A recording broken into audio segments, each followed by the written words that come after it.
आप देख रहे हैं अमृत समाचार न्यूज। जय भीम जय संविधान के नारे के साथ मंगलवार को नगर और ग्रामीण क्षेत्रों में बाबा भीमराव अंबेडकर साहब की 135वां जन्म उत्सव बड़े ही धूमधाम के साथ मनाया गया। इसको लेकर नगर में एक भव्य रैली निकाली गई। बाबा साहिब की जयंती के उपलक्ष्य में नगर के मोहल्ला झाजू नागर में नगर पालिका चेयरमैन श्रीमती रश्मि जायसवाल की अध्यक्षता में एक भव्य कार्यक्रम आयोजित किया गया। कार्यक्रम में भाजपा के जिलाध्यक्ष सोमपाल शर्मा, भाजपा नेत्री श्रुति गंगवार, भाजपा एमएलसी कुंवर महाराज सिंह सहित भाजपा के वरिष्ठ नेताओं ने कार्यक्रम में पहुंचकर अपनी उपस्थिति दर्ज कराई। कार्यक्रम से पूर्व नगर पालिका चेयरमैन रश्मि जायसवाल और कार्यक्रम में आए अतिथियों ने बाबा भीमराव अंबेडकर नए भवन का फीता काटकर शुभारंभ किया। इसके बाद बाबा भीमराव अंबेडकर के चित्र पर पुष्प अर्पित कर उन्हें नमन किया। कार्यक्रम के दौरान अंबेडकर समिति के सदस्यों ने नगर पालिका अध्यक्ष रश्मि जायसवाल और भाजपा के वरिष्ठ नेता अजय जायसवाल बॉबी का संविधान बुक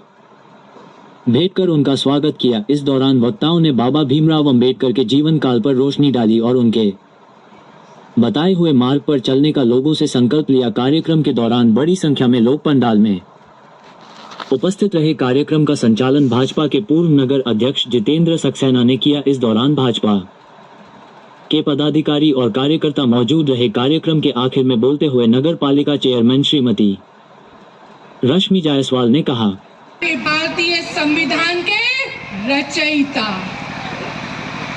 भारत रत्न डॉक्टर भीमराव अंबेडकर की 135वीं जयंती पर मैं आप सभी को शुभकामनाएं प्रेषित करती हूँ। यहाँ बैठे अपने सभी प्रबुद्ध जनों को मैं आभार व्यक्त करती हूँ, उनका सम्मान पूर्वक अभिवादन करती हूँ।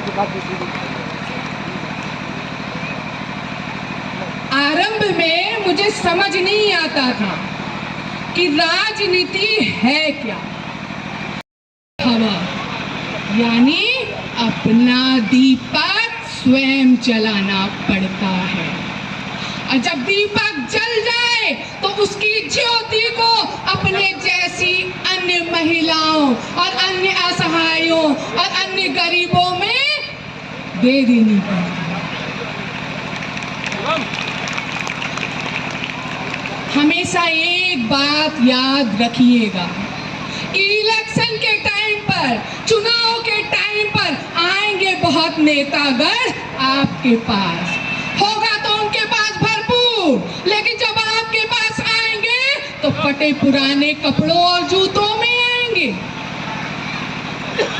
बाबा साहब का नाम लेंगे, आपकी सहानुभूति हासिल करेंगे ताकि अपने मताधिकार आप उनको दें, क्योंकि बकरों की तो बलि दे दी जाती है। शेर बनना है, शेर, वो भी बब्बर शेर जो अपनी बलि नहीं देता है, बलि ले लेता है। उस दिन जो मेरे अंदर ज्वाला जली, वो दीप मैंने अपने लिए नहीं, अपने लिए इसलिए नहीं क्योंकि जीवन के अंतिम पड़ाव में क्या अपने लिए कुछ करूंगी, बल्कि अपने जैसी आगे आने वाली पीढ़ी, मेरी छोटी छोटी बच्चियां, उनके लिए ये दीप जलाना था मुझे। और आप भी मेरी बच्चियों याद रखिएगा, आपको शिक्षा जरूर प्राप्त करनी है, शिक्षा प्राप्त करके धनोपार्जन करना है, क्योंकि शिक्षा वही महत्वपूर्ण होती है जिससे आप धनोपार्जन करके अपना खुद का स्थान समाज में बना सको। और याद रखिएगा, जब आप बन जाओ खुश तो वहां ठहरना नहीं है, अपने जैसी फिर और भी महिलाओं को, और भी बच्चियों को मार्गदर्शन देना है, जैसे आज मैं यहाँ आपको दे रही हूँ। पीढ़ी दर पीढ़ी हम पहुंचा पाएंगे। यदि बाबा साहब की विचारधारा को हम सीमित रखेंगे तो आगे अपनी आने वाली पीढ़ी को एक स्वच्छ और सुरक्षा वाला समाज भला कैसे दे पाए। जैसे बाबा साहेब ने हमारा मार्गदर्शन उस जमाने में हमारे लिए इतना कुछ किया, हमारे लिए संविधान लिखा कि हम आज यहाँ पर मंच पर बोल पा रहे हैं और शिक्षित हो पा रहे हैं, वैसे ही हमें भी बाबा साहब की विचारधाराओं को अपनी आने वाली पीढ़ियों के लिए लेके जाना है, विचारों को यही नहीं थमा देना है।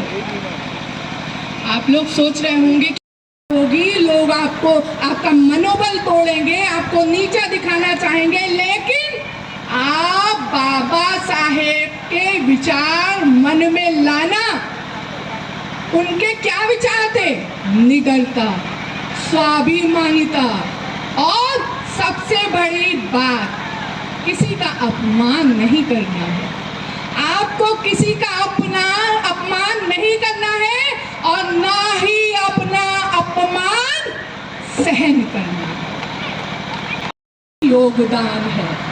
और साथ ही इस अंबेडकर भवन को बनाने में जो मेरे मजदूर भाई लोग, जो धूप में भी कैसे भी भूखे प्यासे इतना सुंदर भवन बनाने में लगे रहे, मैं विशेष रूप से अपने उन मजदूर भाइयों का आभार व्यक्त करती हूँ कि इतना सुंदर भवन हमें बना के दिया।